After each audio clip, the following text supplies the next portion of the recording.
Theovis, the idea made visual. This is the real shape of your world, round, with no honest way to flatten it onto a page. Watch what that does. The shortest flight between two distant cities does not follow the straight line on your map. Instead, it curves up and over the top of the globe. That gap between the flat map and the round world is the whole subject of this video.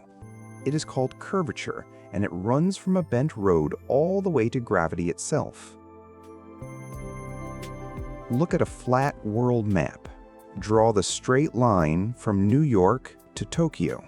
Now watch a real flight take off. It doesn't follow your line. It arcs way up over the Arctic, near the top of the map. The pilot isn't lost. Your straight line is the lie. On a round Earth, the true shortest path bends across the paper. Hold on. The straight line on the map is the long way round? Every time. And that one fact, that you can't lay a round world flat without cheating, is the seed of a whole branch of mathematics. It measures bending.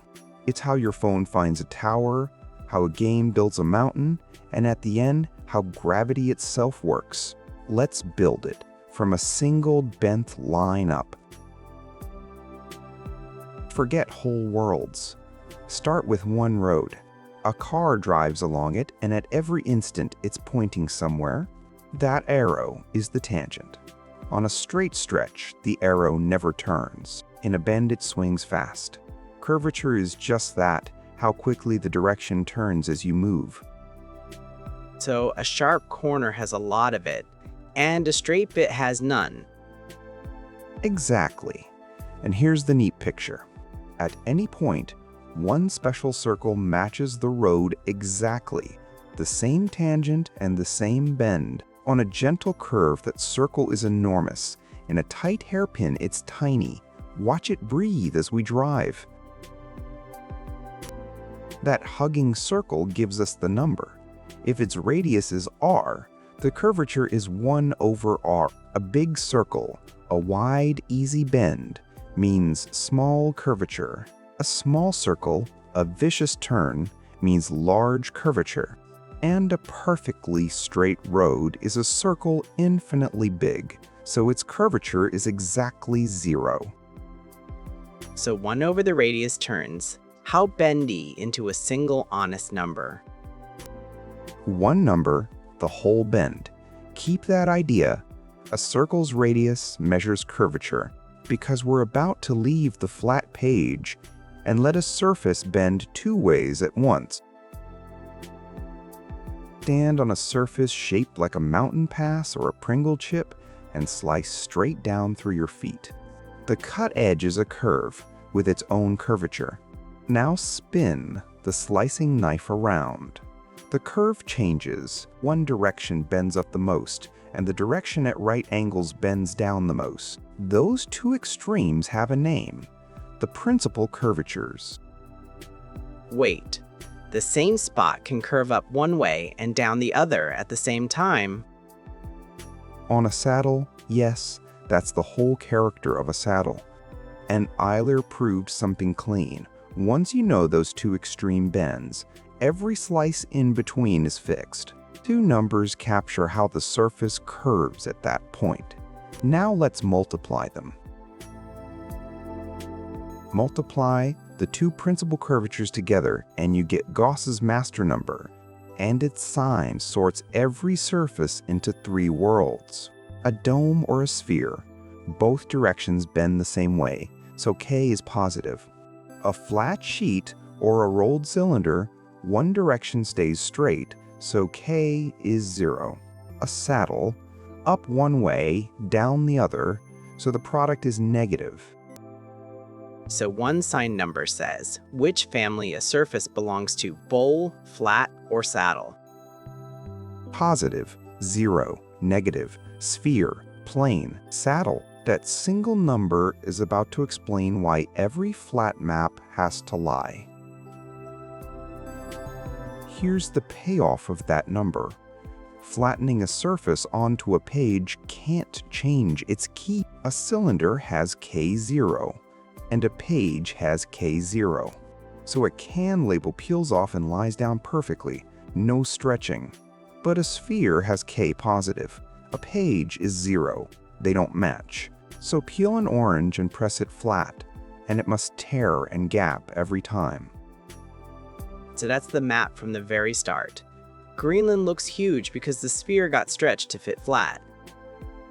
That's the lie, and now you know its exact cause. A map can keep shapes or keep sizes, but never both because K refuses to change, which raises a spooky question: could a flat bug living on the surface figure all this out without ever leaving it? Here's that lie in a single picture. On the Mercator map, Greenland sprawls across the top of the world, looking even bigger than Australia. But shrink it back to the truth, and Greenland is about 3.5 times smaller. Flattening the globe didn't just bend the shapes, it inflated whole countries. Gauss found the answer, and he was so struck he named it the remarkable theorem. Picture a tiny ant that can't see up out of the surface. No third dimension for it, ever. It can only measure distances and angles along the surface itself. Gauss proved that this is enough. From inside measurements alone, the ant can compute K. So curvature isn't about how the surface sits in space. It's baked into the surface itself? Baked in. Bend a sheet of paper into a tube and the ant notices nothing, K stays 0. But no bending will ever make a sphere feel flat. Curvature is intrinsic, and that gives the ant a tool to detect it. So let's hand the ant a triangle. First, what does straight even mean on a curved world? Simple, never turn.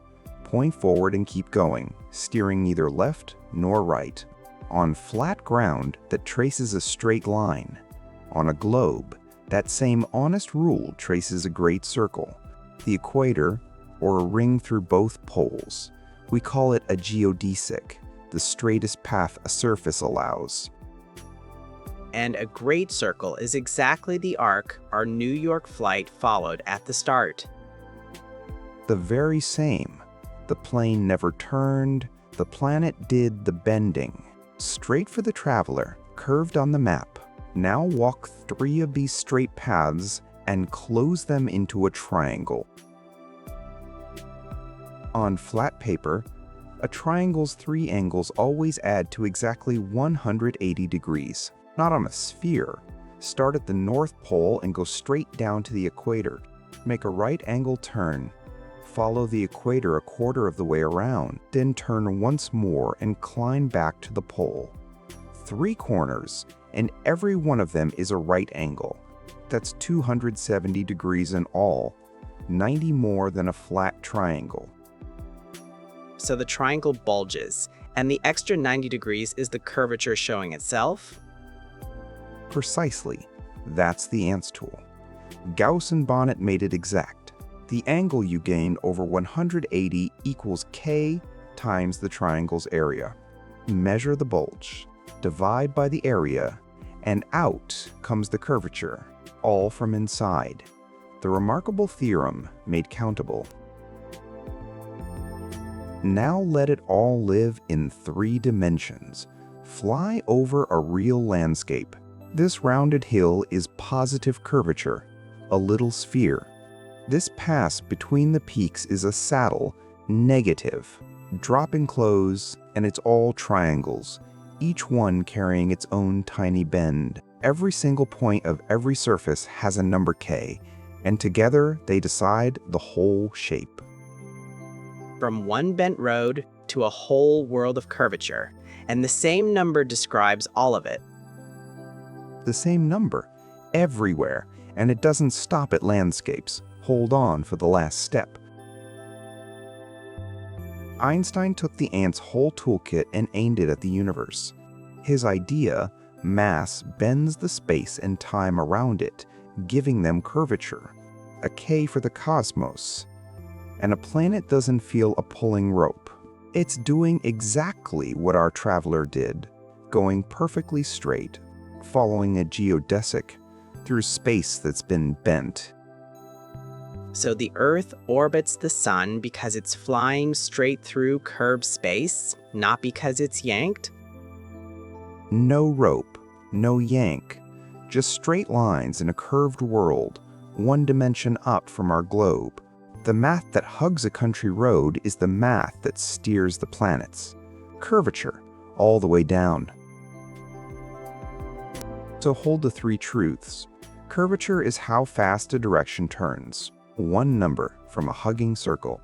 Multiply the two bends of a surface, and the sign of K sorts every shape into one of three kinds: a sphere, a plane, or a saddle. And the deepest truth of all, curvature lies inside the surface. So a flat ant measuring a triangle can feel the shape of its world. That thread runs from a bent road all the way to the bending of the universe. And that is differential geometry. If you want to go deeper, here's where this rests. From Gauss's own 1827 paper on curved surfaces to Einstein's 1916 theory that turned gravity into geometry. If it finally clicked, subscribe. It really helps. And I'll see you in the next one.